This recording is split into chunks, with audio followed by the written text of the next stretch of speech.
En el nombre del Padre, y del Hijo, y del Espíritu Santo. Amén. Vamos a compartir las lecturas del 14 de abril, martes 2020. Primera lectura, Hechos, capítulo 2, del 36 al 41. El día de Pentecostés, que es una fiesta judía, dijo Pedro a los judíos: sepa todo Israel con absoluta certeza que Dios ha constituido Señor y Mesías al mismo Jesús, a quien ustedes han crucificado. Estas palabras les llegaron al corazón y preguntaron a Pedro y a los demás apóstoles: ¿qué tenemos que hacer, hermanos? Fíjense que ellos no se defienden. Ellos dicen: ¿qué tenemos que hacer?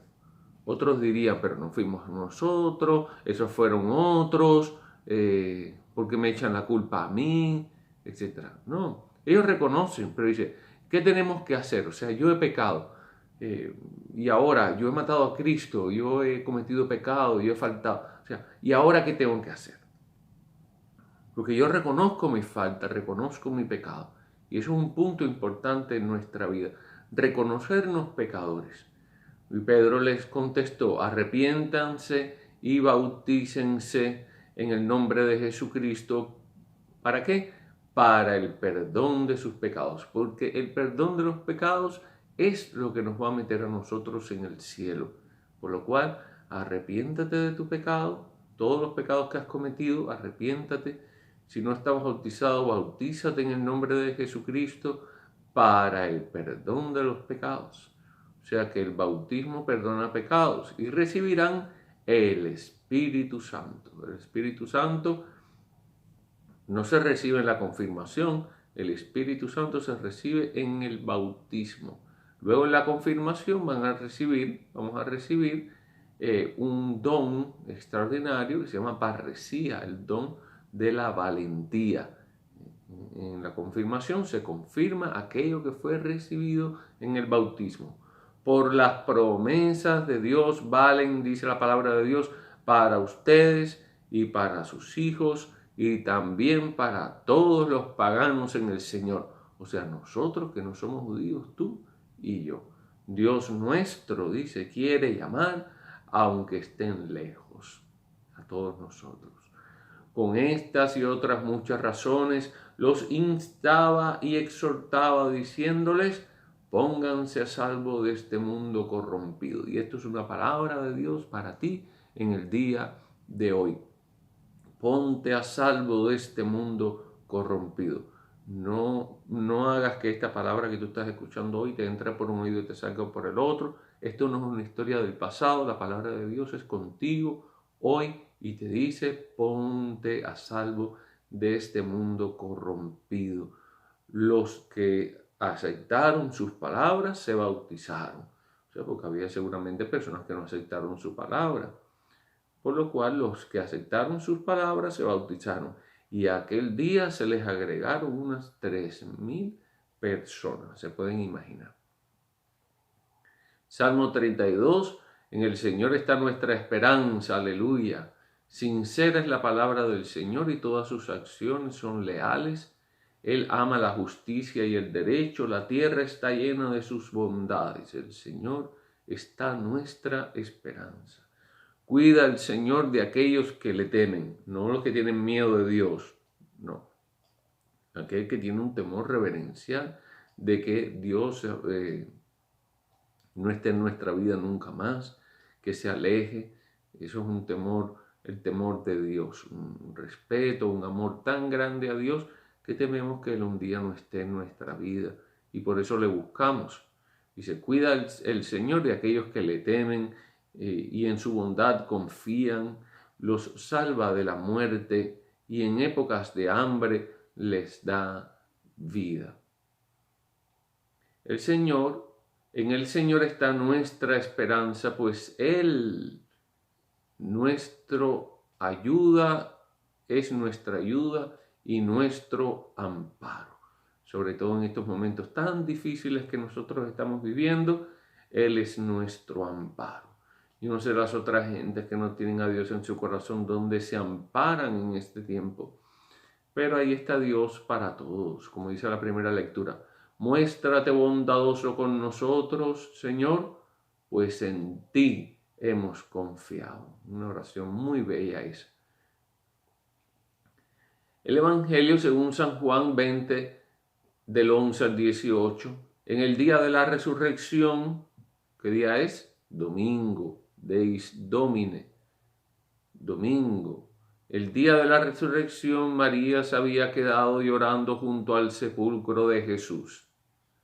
Sin dejar de llorar, se asomó al sepulcro y vio dos ángeles vestidos de blanco, fíjense, sentados en el lugar donde había estado el cuerpo de Jesús, uno en la cabecera y el otro junto a los pies.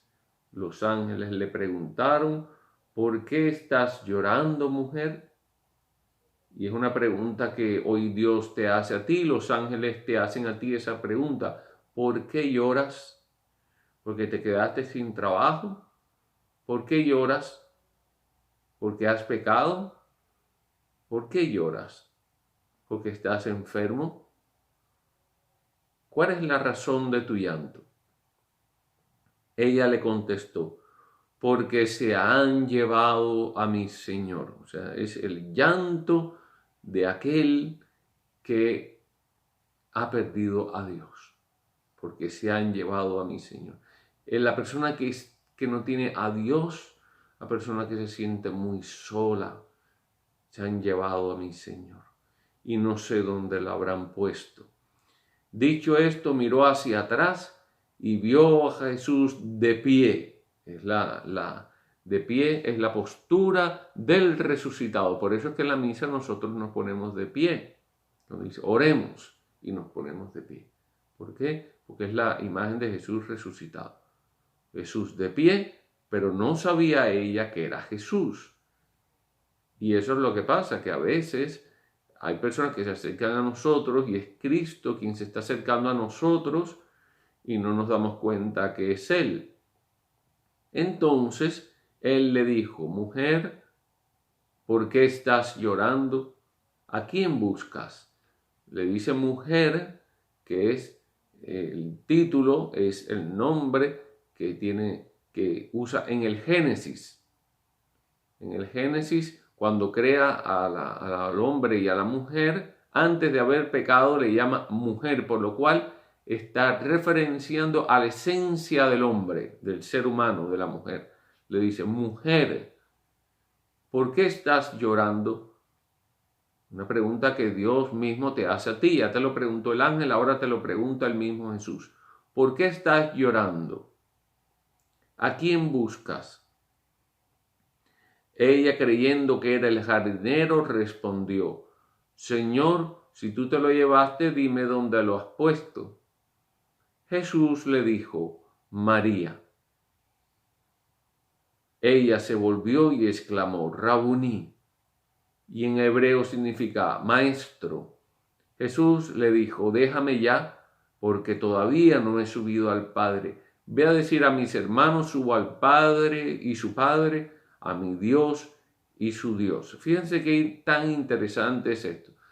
Ella creyendo que era el jardinero, ella creyendo que era el sacerdote, ella creyendo que era la amiga, ella creyendo que era el del mercado. O sea, podemos ver a Jesús en todas estas personas. Y fíjense que Jesús le llama mujer y después le dice su nombre, María. Y cuando le dice María, entonces ella se da cuenta, porque ella había escuchado de la voz de Jesús su nombre decir. Y ella le dice: maestro. Y Jesús le dice: no me toques, déjame ya, porque todavía no he subido al Padre. O sea, Jesús está no manteniendo la distancia, sino que Jesús está invitándole a lo que luego ella va a experimentar, que es la incorporeidad. Ve a decir a mis hermanos, ve, no quieras atraparme, no quieras entenderme, no quieras asirme, no quieras controlar a Dios. Dice, ve. La cuestión no es agarrar a Dios, sino ir. Ve a decir a mis hermanos. Él, Jesucristo, cuando redirecciona a la persona, no hacia Él, sino hacia los hermanos. Entonces, en ellos me verán. Ve a decirle a mis hermanos, subo a mi Padre y es tu Padre. Subo a mi Dios que es tu Dios. Porque Jesús y nosotros nos hemos hecho una sola cosa. Y María Magdalena se fue a ver a los discípulos para decirle que había visto al Señor y para darle su mensaje. ¿Cuál es la respuesta de los discípulos? Ya verán, ya verán. Puede ser que no crean en ella por lo que ella le dijo. También puede ser que Dios te envíe para decirle a tu familia, a tu hijo, a tu nieto, a tu hija, a tu esposo, a tu esposa, a tus amigos, decirles, tu familia, que has visto al Señor y para darles su mensaje. Solamente eso. Ahora, si la persona se convierte o no se convierte, te cree o no te cree, eso es un problema de ellos.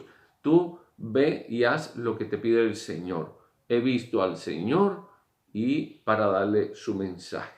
Subo al Padre y su Padre, a mi Dios y su Dios. Que Dios te bendiga y te conceda un hermoso martes de Pascua. Bendiciones.